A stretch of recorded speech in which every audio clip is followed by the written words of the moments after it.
From Manchester, Vermont. I'm here to announce and MC this press conference to announce the formation of Energize Vermont, which is a coalition of Vermonters dedicated to common sense solutions to our energy future. I'm a builder in southern Vermont. I've been there since the early 70s, mostly building homes, and that's given me a good, I think, perspective on the need for us to be focused in the near term on conservation and efficiency projects, more so than the direction that we're currently going on, which is to encourage grid scale wind projects on our ridge tops. So that's going to be one of the topics that we're going to be hearing about today, is alternatives to the proliferation of what we call big wind. My roots are also in western Maine, where 4 or 5 generations of my family farmed and ran general stores, and we've still got a family place there. And a couple years ago, they put some wind measurement towers up on the ridge behind our place, and that piqued my interest. And so I started looking at wind energy as one of the solutions to our energy problems, and it didn't take me very long to realize that it's not all that it's cracked up to be. And we're being asked to make a major sacrifice in our landscape and in our tax dollars to support this industry. And I believe that the legislatures of the New England states, Vermont, Maine, and possibly Massachusetts, haven't really peeled back the layers of the onion enough to do the critical thinking that's necessary to make good decisions about whether wind power is the right solution at this time for the electricity needs of the New England states. In fact, I think that wind power is a monster that is poised to devour the mountains of New England if we don't change public policies to prevent it from happening. We know that wind turbines too close to homes cause health problems. Sleep deprivation is the #1 complaint of people all over the world that live too close to wind turbines, and the wind industry is in denial about this problem. So we've got a situation that's similar to the tobacco and the asbestos industries, when it was clear that their products were harmful to people, and yet they were paying scientists to tell us that their products were safe. We've got the same situation with wind power today. I was here in August when Bernie Sanders had his Green Jobs conference in this building, and he asked the question of the panel if we were missing the low-hanging fruit by ignoring conservation and efficiency. And the panel, which included people from the renewable energy industry and Efficiency Vermont, they all agreed that renewable energy is not going to work unless we have massive investment in conservation and efficiency. If you look at the money that's being directed at wind power, it's about 95 cents of every subsidy dollar compared to the amount of money that's going towards conservation and efficiency projects. So we hear the lip service being paid to conservation and efficiency, but in fact, most of the money is going towards big wind. So we need to put the brakes on this runaway train and start thinking about more cost-effective solutions to our energy problems. Energize Vermont believes in cost-effective solutions, respect for Vermont's landscape, and an approach that does not harm people. Now, we've got 4 speakers today that would like to make some brief comments. The first is Representative David Potter, who has introduced a bill that will help to responsibly regulate the siting of wind turbine projects so that the noise does not cause harm. David, thanks.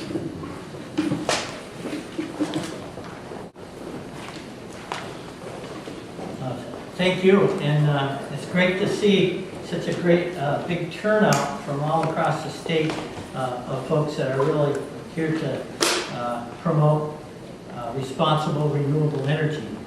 And as many of you know, Vermont currently has no rules in place to ensure that industrial wind turbines are responsibly sited.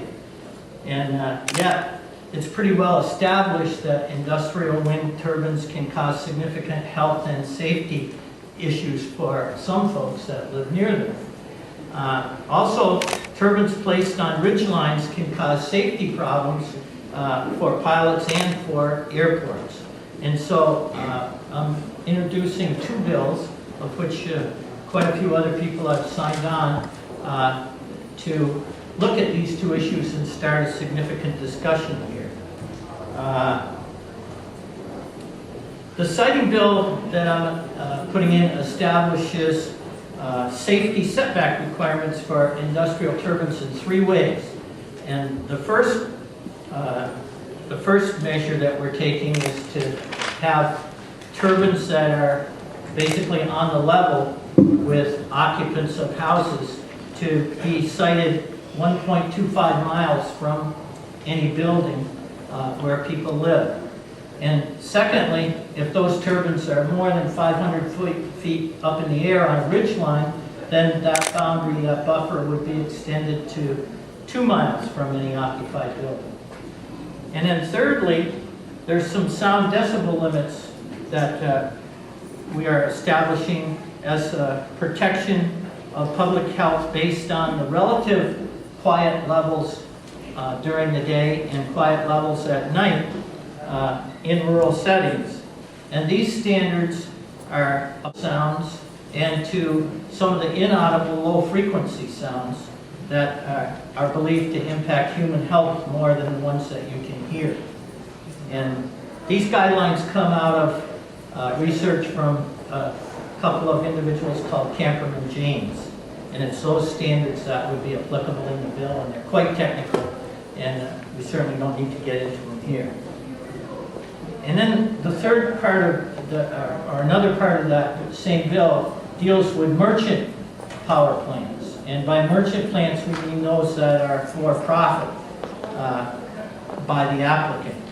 And we're saying that these should not be regulated by the PSB, Public Service Board, which normally makes utility rates as their top priority. And they're less interested in siting than they are in the rate effect of these merchant plants. So this bill will take in place a regulation of any industrial wind development that's not at least 50% owned by a Vermont regulated utility, and it will take that plant and put it under the authority of Act 250, and also under the applicable municipal zoning ordinances. Now the purpose of this is to get more local control into the siting of wind turbines, which many of us think is needed. And lastly, the bill also addresses other issues such as shadow flicker, decommissioning, and proposes that bonding take place in order to cover the cost of that decommissioning, and that the cost placed on towns to participate in the permitting process and enforcement, those costs be paid for by the applicant. Now, the second bill that's being proposed makes FAA rulings on federal safety regulations regarding airspace around municipal airports. And it's going to make these rulings binding rather than advisory as they are now. And it will also set limits for building structures such as wind turbines within airport hazard areas to ensure new construction does not create hazards. And it prohibits new construction that would interfere with airport communications, navigation aids, radar inputs, and approach weather minimums to those airports. So in summary then, impacts from industrial wind turbines are real, and we need to start talking about them here in Montpelier. And these two bills do just that. They try to start the conversation. Projects will not get local community support unless and until we have an open conversation about that right here in this building. And so I'm introducing these bills to make sure that these conversations take place and that communities have more local control in determining their own renewable energy destinies. And again, I want to thank you all for taking a trip that in some cases was a long ways from where you live up here to Vermont to make your responsible, renewable voice heard.